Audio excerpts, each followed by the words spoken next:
Lizzo won the Video for Good award and had a message for her haters. And now, to the bitches that got something to say about me in the press.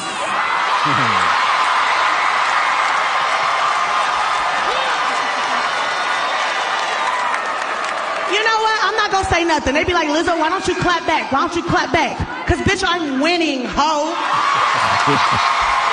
Bitch is winning, ho.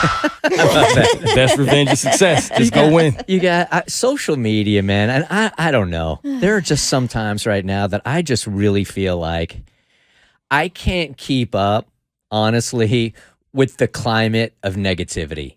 And we have to be on social media, but the narratives back and forth, people ripping on each other for being too fat or being too skinny. It's just getting so exhausting for me, you guys.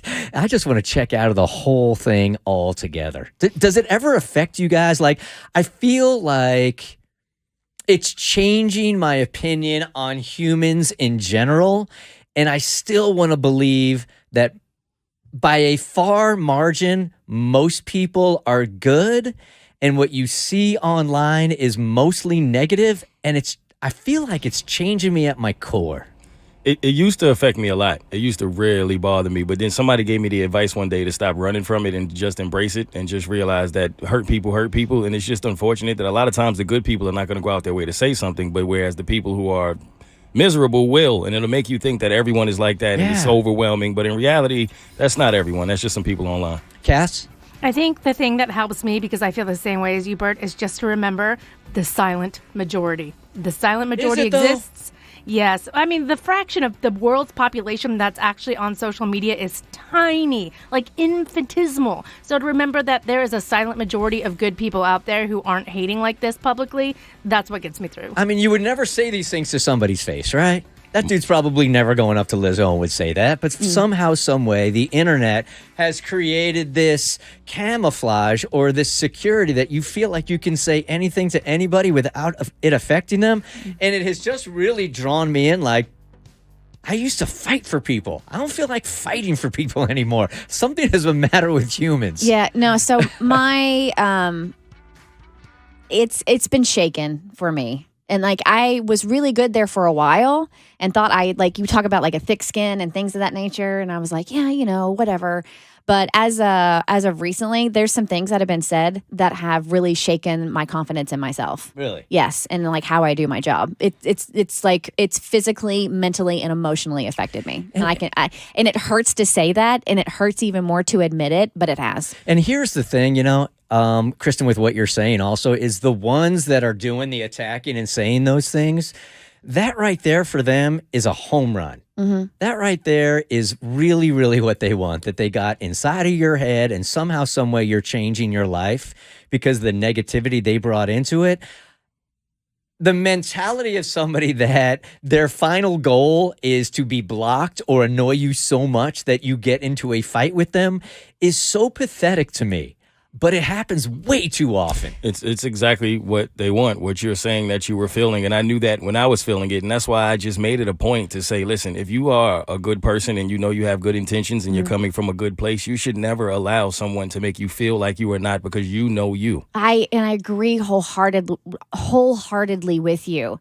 But if I am being honest and transparent, there have been a couple of days when it's like, I don't know if I want to do this anymore. Really? Not life. I don't want it to take it to that extreme, but just like this job. I've been there for sure. It's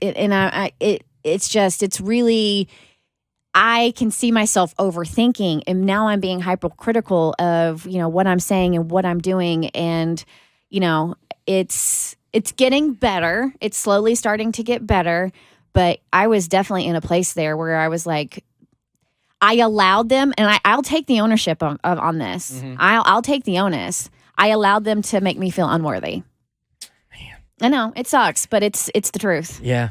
And I think what's so bothersome about that is I know that there are a few listening right now that are saying, yes, we did it. And when you do that to a human being, man, and you do it with malice and you do it on purpose, I mean, that's coming from a real hurt place.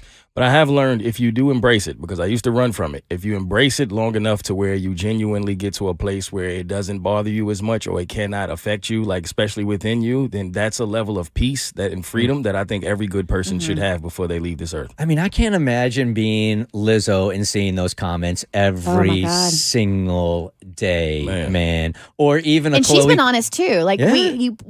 we put some of these people on a pedestal as far as their strength, and you're so strong.